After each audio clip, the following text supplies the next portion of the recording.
Welcome to Stop Wanting Him Back and Find Someone Better, where I talk about my personal and my group coaching clients' experiences of healing our hearts, authentically falling in love with ourselves, and yes, finding someone better. I'm Claire, the Heartbreak Coach. Let's take your love life and entire life to the next level. Hello, my loves. Welcome to episode 138. No thank you to his feedback. This episode was inspired by, you guessed it, yet another amazing client in my group program. Same title as this podcast, Stop Wanting It Back and Find Someone Better.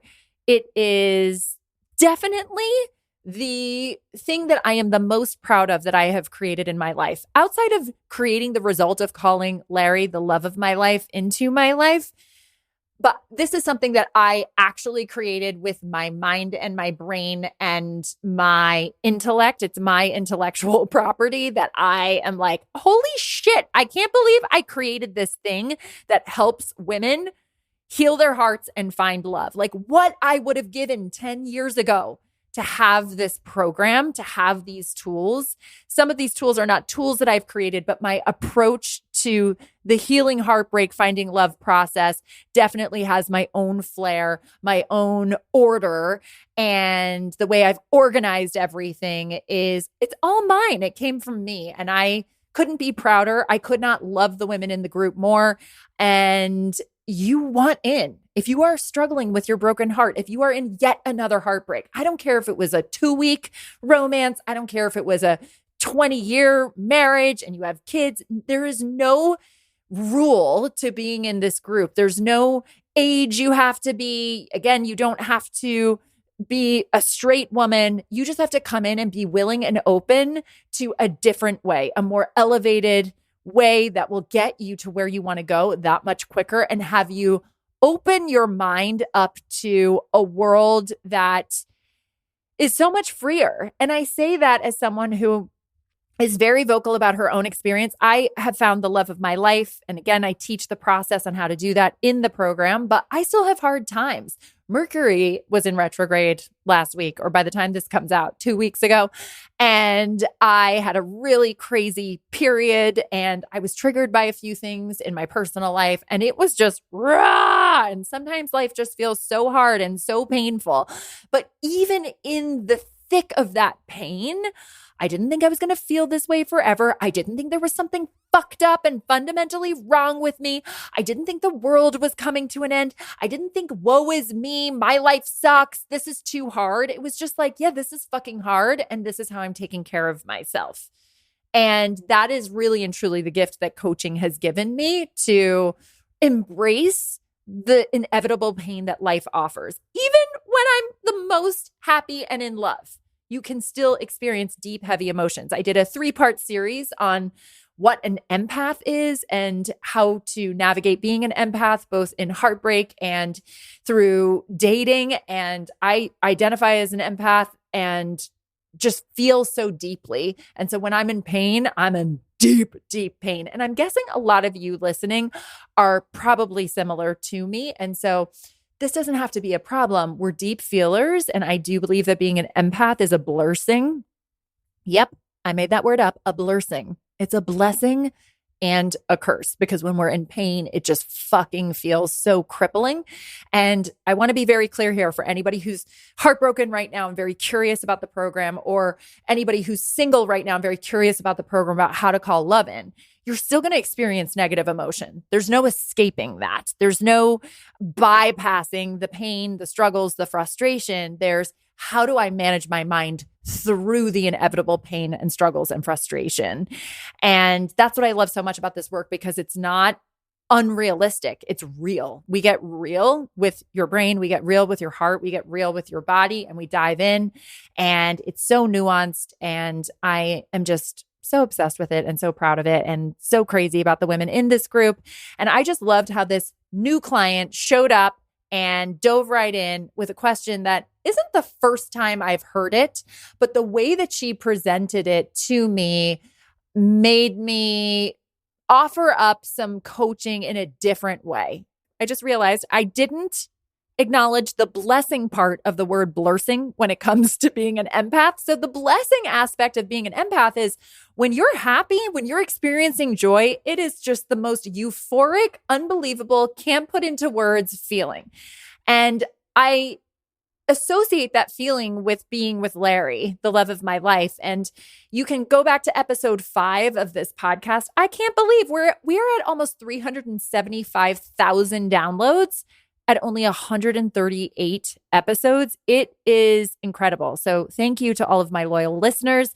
For those of you who might be tuning in or you're just intrigued by this particular episode, but you don't know my story, I went through fucking hell in so much heartbreak, especially my rock bottom relationship with a bona fide narcissistic sociopath 10 years ago. It rocked me, hence the word rock bottom. Hello.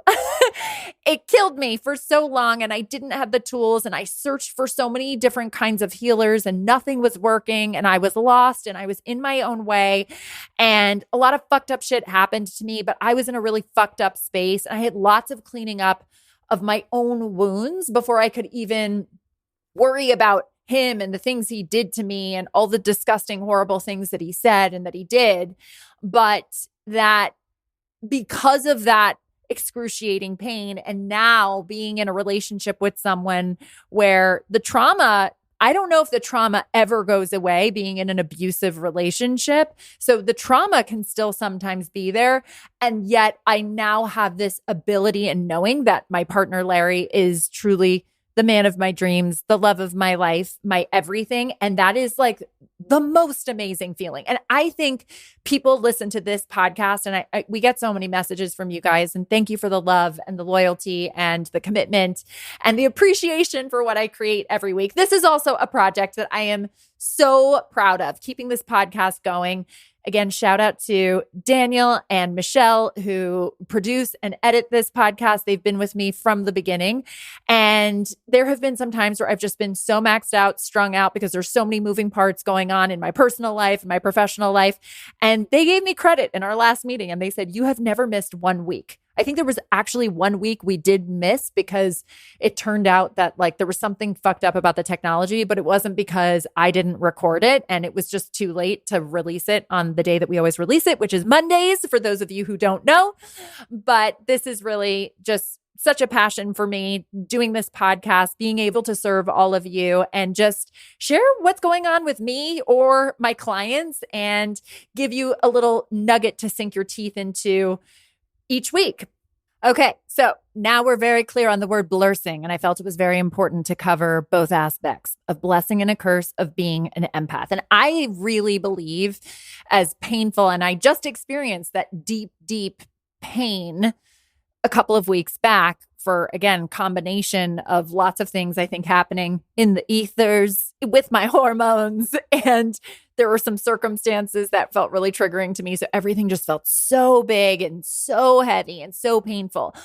I will pay that price for that next level euphoric high of being in love with the right person. I'm sure many of you who are listening to this podcast are like, yeah, I know that euphoric high, Claire, but it was probably with the wrong person if you're listening to this podcast. Maybe you're just entertained and you're in a fabulous relationship now. I don't know, but I'm guessing majority of you know what I'm talking about because I will admit I definitely have experienced that major euphoric high in other relationships, but it felt unsafe. It felt wobbly. It didn't feel secure. And so this is a different kind of high that I want for all of you and that I want for this specific client who finally, yes, we're going to lead to her question that she wrote in to ask a coach.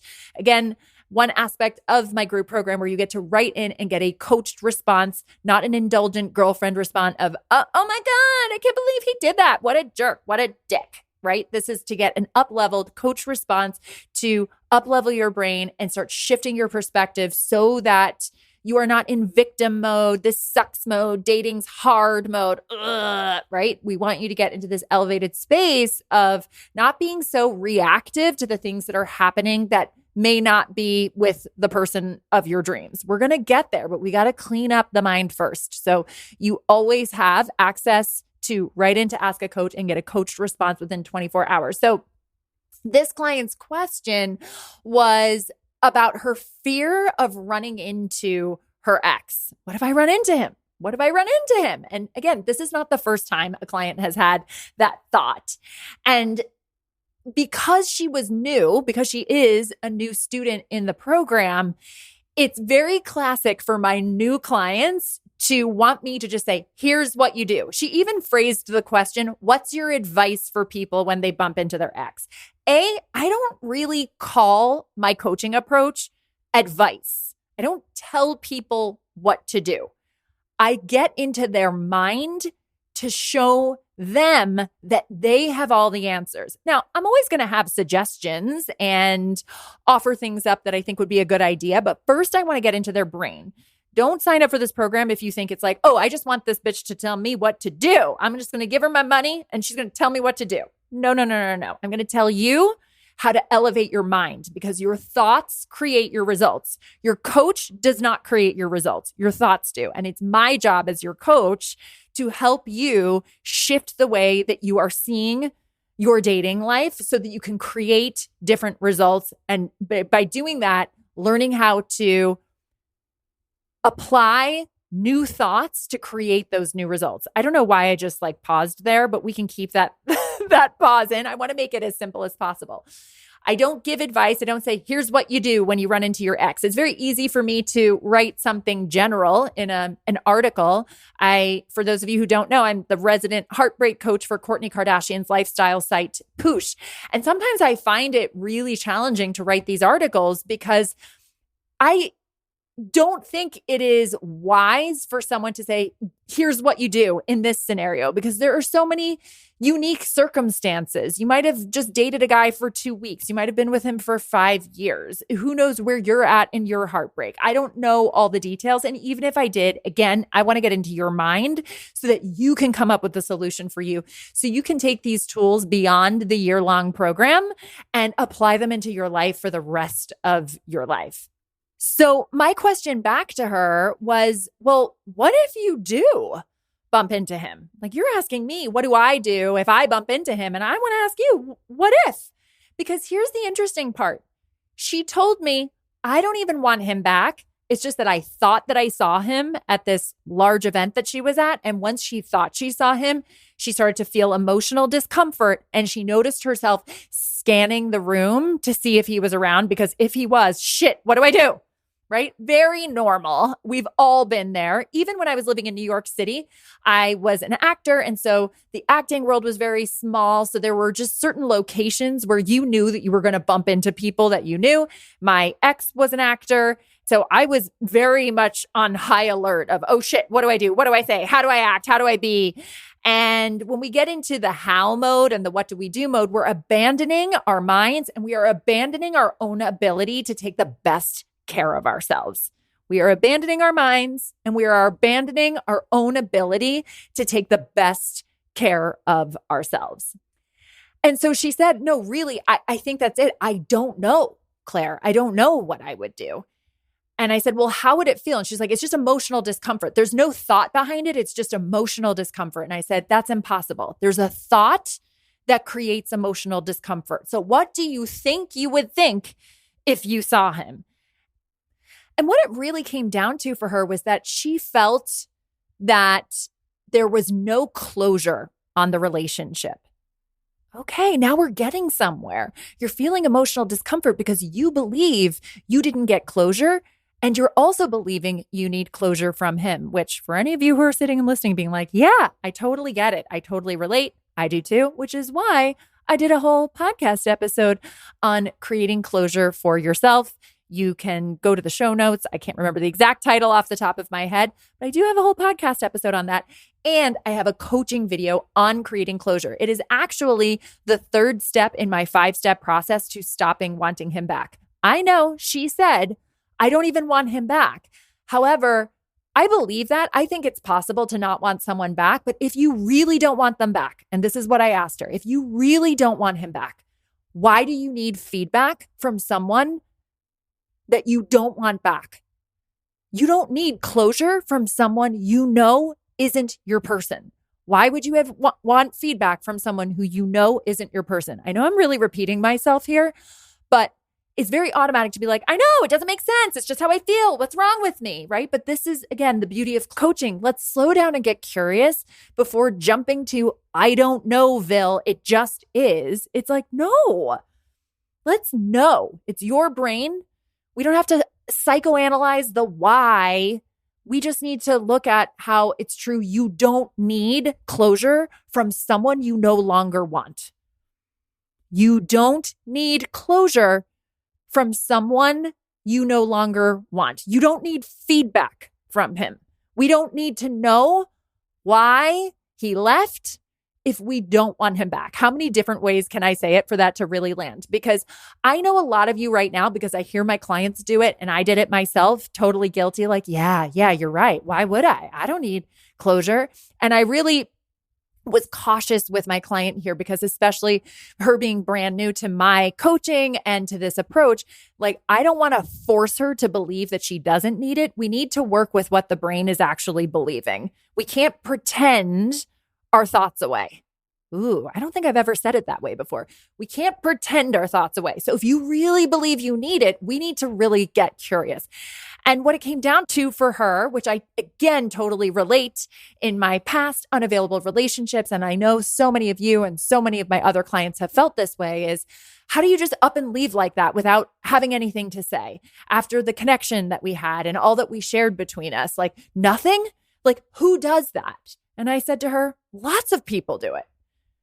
Lots of people create amazing connections with us, romantic, non-romantic, and then they disappear. I mean, I can honestly say that I have done that in friendships where I've just been like, you know what, this doesn't really work for me. And I just it just fizzles out. Now, if someone wanted feedback and we had a long history, sure, I'm not going to ghost someone, but it has happened. Like where in your life, I think this would be a great question to ask yourself, where have you completely just not shown up and followed through on your word? Or at least, let's say you did think that you were in love with someone and you did want to spend the rest of your life with him and then something changed. Did you put your tail between your legs and just bounce? I know I've never done, actually, I'm going to take that back. I just realized my first love, I totally did that. My first love was an 8-year relationship, high school, college sweetheart, totally just bounced. Years later, I apologized, but I was just like, yep, done. Don't want this. Don't want to experience guilt or emotional discomfort. So I'm just going to run. Now, I was 24, but it happens, right? We can understand why people do that. And so she said, I just want to hear him say, you know, I wasn't ready. I want to hear validation. Why do you want to hear I wasn't ready when you already know he wasn't ready? Someone who behaves that way isn't ready. So why do you need him to say it? And she said, you know, I guess I just really don't. And just started to open up for her. And I was like, how does that feel? And she's like, it actually feels lighter. And this isn't something, and I said this to her, I mean, it's nice when the coaching just like breaks your brain open. Boom, I get it. It's clicking. But if we've been practicing believing that we need feedback from unavailable people and past relationships, whether we want them or we don't want them, it's not just going to all of a sudden be this new belief just because you get coached in one exchange that, oh yeah, you're right. Now I don't need that closure. It's like, no, but really and truly, his feedback doesn't matter. And every time, guys, slow this down, drop your Instagram, pay attention. This is important. Every time you're focused on needing feedback from an ex you don't even want, you are pushing the love of your life that much further away. Every time you are looking for feedback from an ex you don't even want, you are pushing the true love of your life further away. Because I can't coach this woman. I make everybody come in and we clean up our past first before we get into even the relationship with the self and then the relationship that you are working towards calling in the love of your life. But we can't even work on her dating other people until she's really and truly at peace with her past relationships.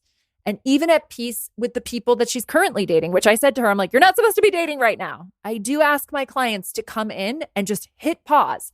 Time doesn't create your results. Your thoughts do. And when you're reactive and you're having obsessive thoughts, anticipating bumping into someone that you're no longer with, who you claim to be over, but you have all this anxiety and drama in your brain anticipating a run-in, there's shit to work out there. And what it came down to was still needing him to say he fucked up, because this was the I want to do the like the mind brain explosion, because if he says he wasn't ready, if he says she was really great, then she doesn't have to worry that there's something actually wrong with her. Ooh, so good, right?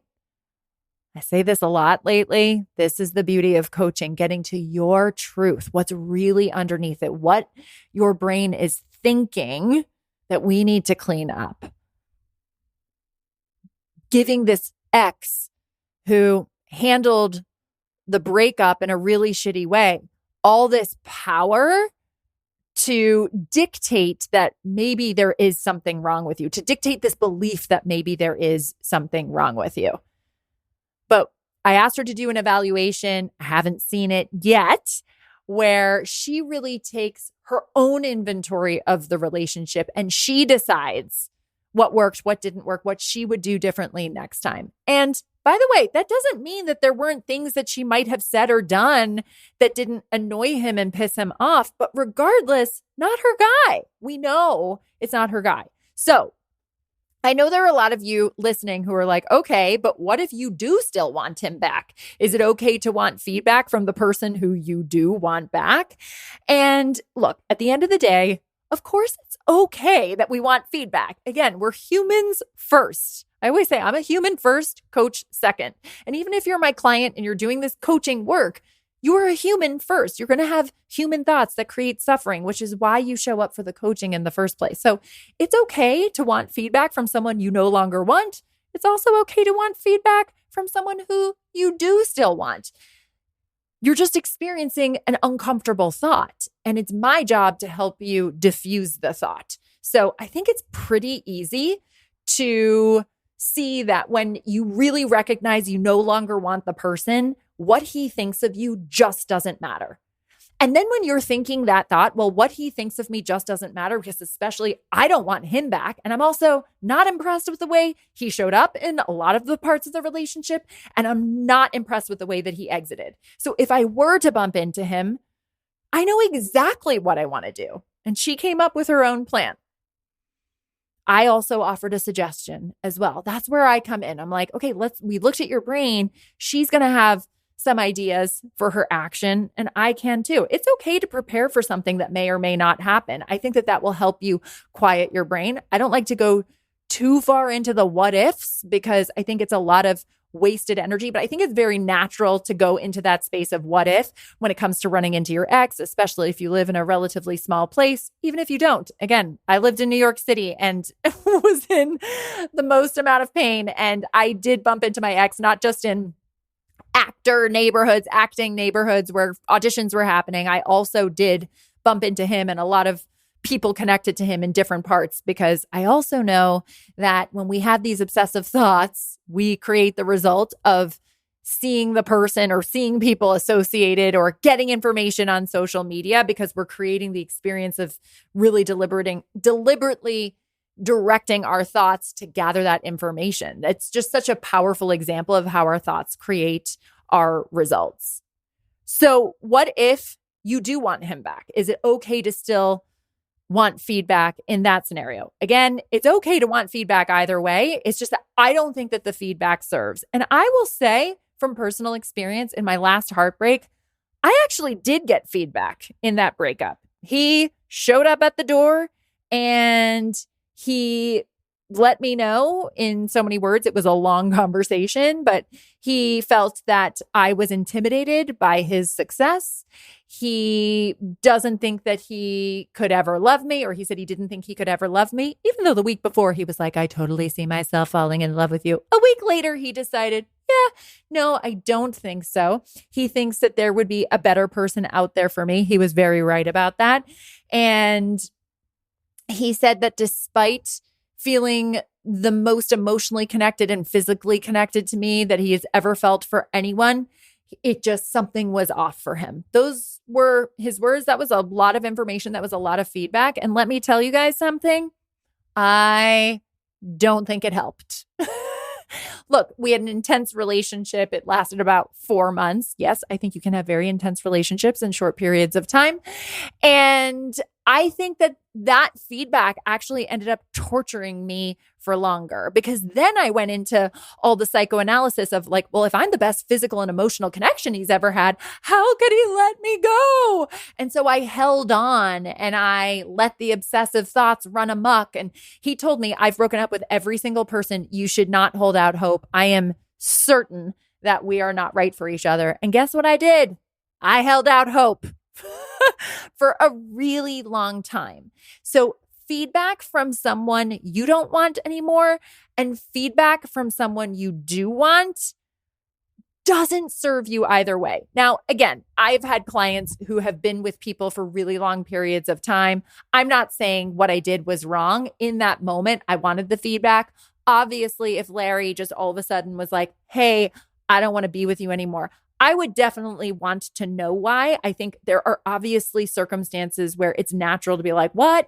And get your answers. I'm just saying, don't believe that getting a guy's feedback who you're no longer with is the thing that's going to help you create closure to move on. I'm going to say that again. I know I'm repeating myself a lot in this episode, but I think it's easy to be distracted. And I think that this is really important. Don't believe that feedback from a guy you no longer want and feedback from a guy who you do still want, if those men or women are not in a relationship with you, you don't need that feedback for you to create closure. You need to learn how to create closure with your mind. And that's what I encouraged my client to do.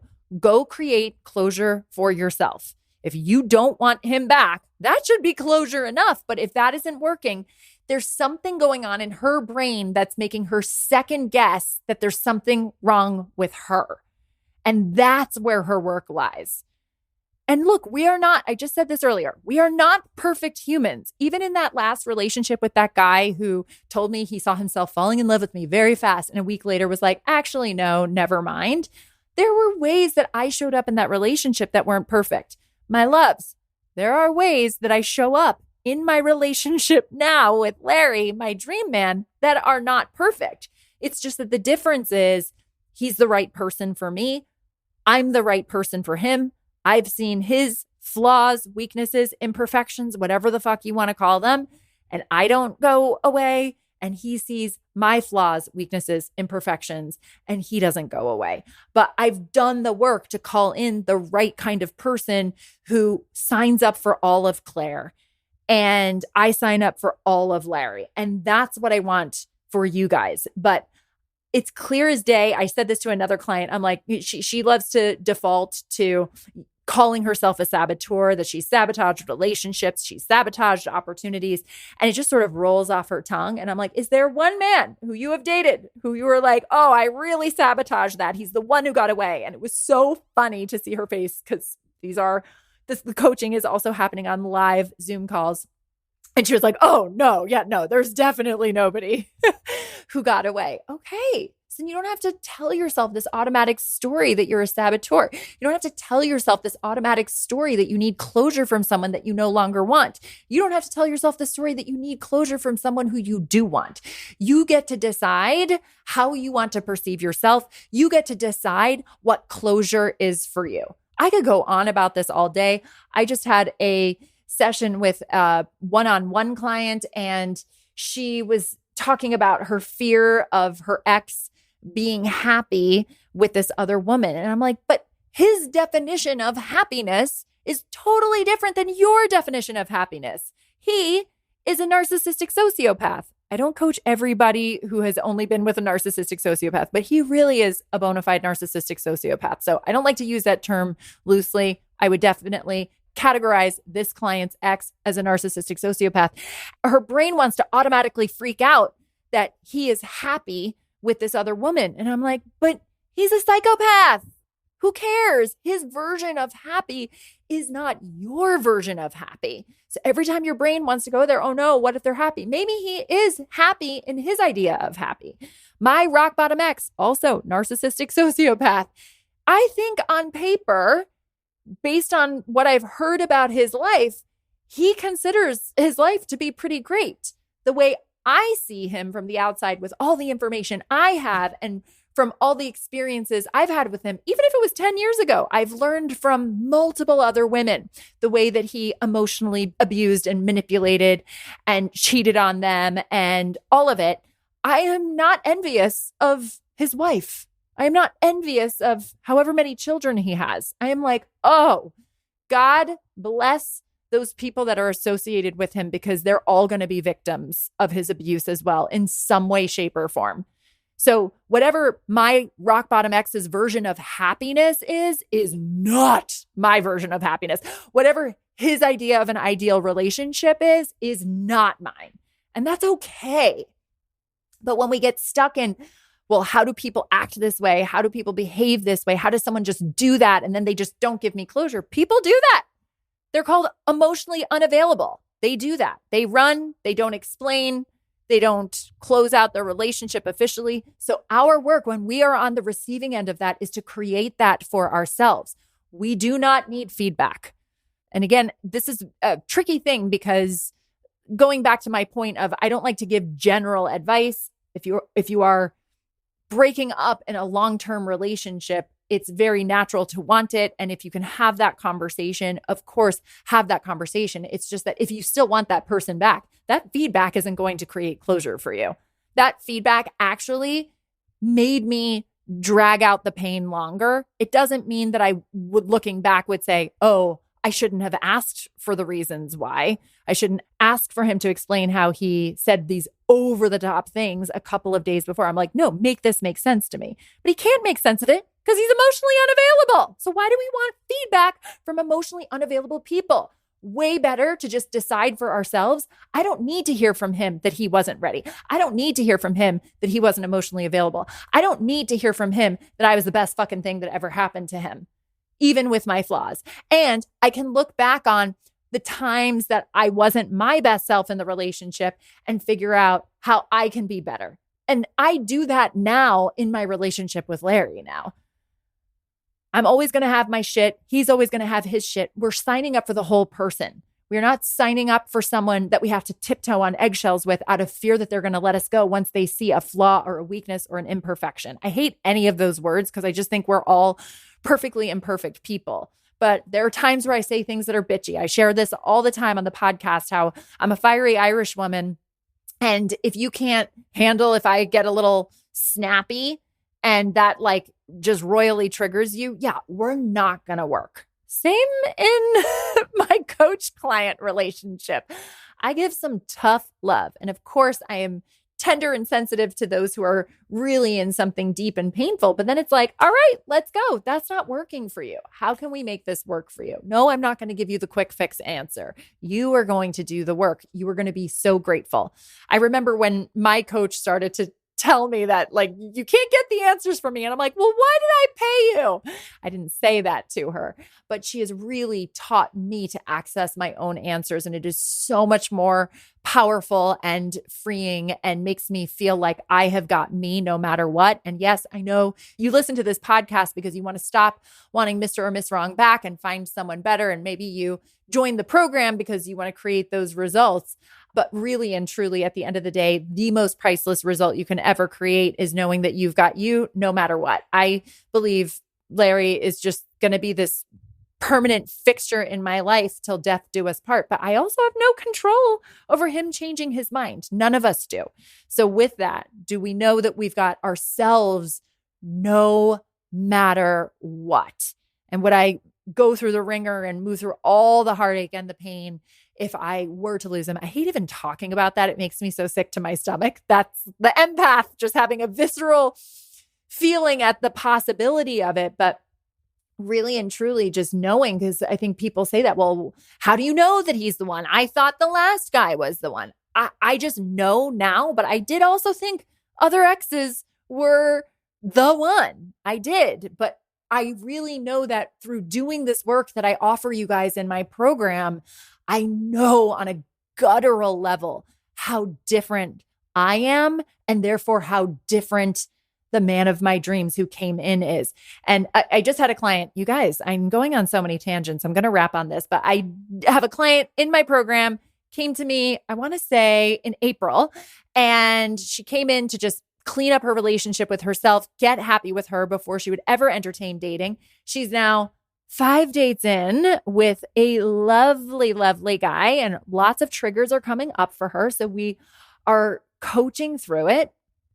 But she was really somebody who came in feeling like everything around her was happening to her, that her job was causing her stress, that her life was really hard, that she has all this stuff because of past relationships. And so she was also so committed and was a very quick learner and very open to getting coached to see it differently because she knew that her way was creating so much suffering. I also really loved that she came into the program without any urgency to date. In fact, she was like, no, I would much rather avoid dating. I get two kinds. I either get women who are like, please, like, I want to date now. The clock is ticking. Time's running out. Or no, I'm totally fine sitting in my little safe bubble and don't want to make myself vulnerable. But this client really has shown up and been so coachable. And even when she's been resistant to what I've offered her or hasn't really understood what I've offered her, she's just been such an amazing example of showing up. She was already so uncomfortable with her own brain automatically creating her suffering. It was also very uncomfortable, which is how I always describe coaching.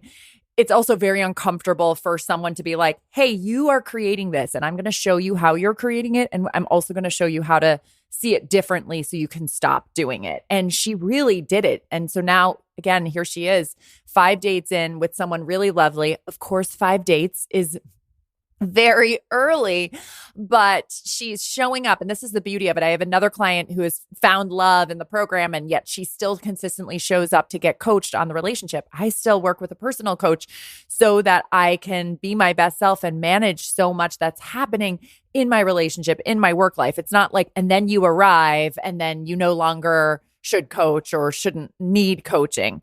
I think it's still something that is so vital for me in my life because so much can be happening and there's always stuff to manage our minds on. So this client showed up with a question. She felt a little bit triggered by something he said, and I could make a whole other episode about what he said. So I don't want to go too much off track here, but you know, she then went on to say how it just feels a little bit confusing because what I offered her is I think that you're really in a twilight zone right now of liking someone who likes you back.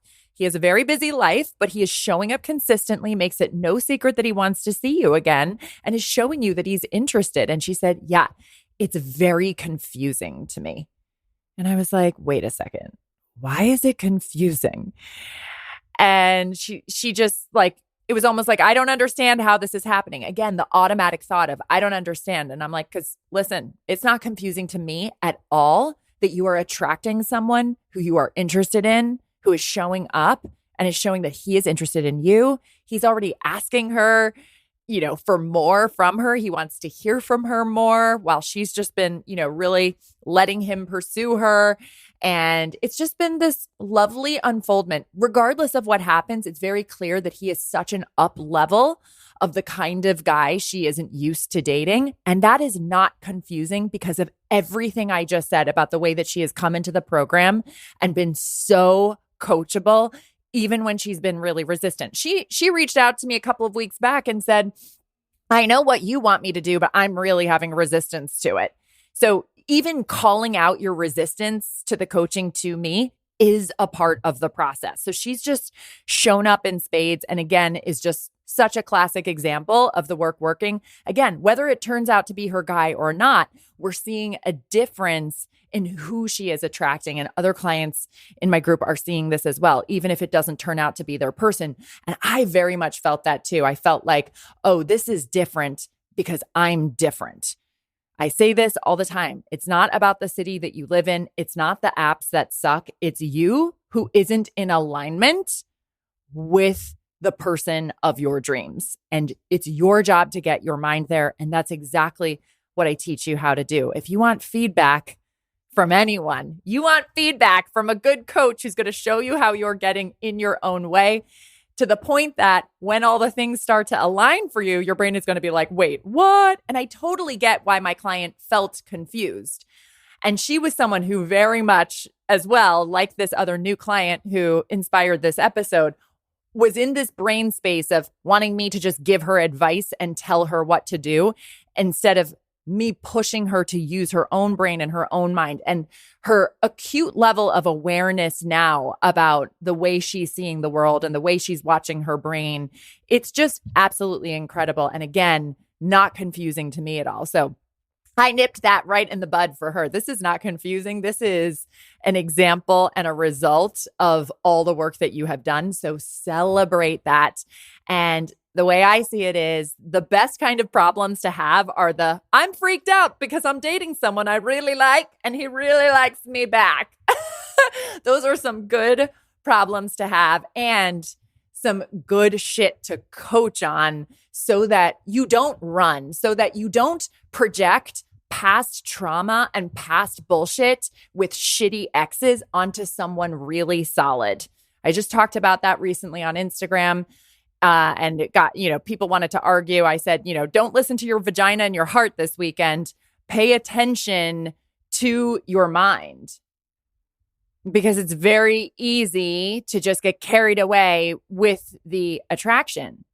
It's also very easy to clock a behavior of someone who's lovely and harmless and a potential great option for a partner and take something that they say and make it mean that it's a red flag because you're comparing it to some other shitty ex. So that's also super important, because what this client who's now on date 5 and having a lovely time, she got triggered by something that I was like, this is not triggering at all. This is a celebration. And so again, it's not because she's crazy or there's something wrong with her. It's just that when we've been in a lot of painful experiences, it's very easy to project our past onto our present when we get out there and we newly date again. So I don't know if I've made it clear, but coaching works. My program is amazing. And you guys all need to get in if you want to heal your heart and truly find love. And I joke about, getting feedback from me about what I'm seeing. But most importantly, it's really about taking honest inventory of yourself and having the best feedback for yourself. Yes, I love getting the feedback from my coaches. What I really mean by that is getting coached by my coaches, having them show me how I'm in my own way from getting to create the result that I want. But they also have taught me how to take my own honest inventory on myself and see how I can see where I'm getting in my own way instead of someone else just saying, here's what you do. It's so much better. It's so much more empowering. It's so much more freeing. And it is so accessible to you when you go to clairetheheartbreakcoach.com and click on join now for this 1-year program that may be a program for a year, but it really is a program that will change your entire life for the rest of your life. You get to take these tools with you forever and just have the impact of the truest, bestest, most amazing love and have that bleed into all the other areas and look at your life through truly rose-colored glasses. Not that everything all of a sudden is perfect with love in your life, but it is so much better. So why not finish up the year being truly, madly, deeply in love with your person, or well on your way with a deliberate, intentional, step-by-step process that will get you there. So much love, my loves. Until next time. Bye. My love, are you ready to stop wanting him back and find someone better? Then head on over to clairetheheartbreakcoach.com and sign up for my 1-year group coaching program. I can't wait to put a stop to your broken heart and get a start on your happily ever after.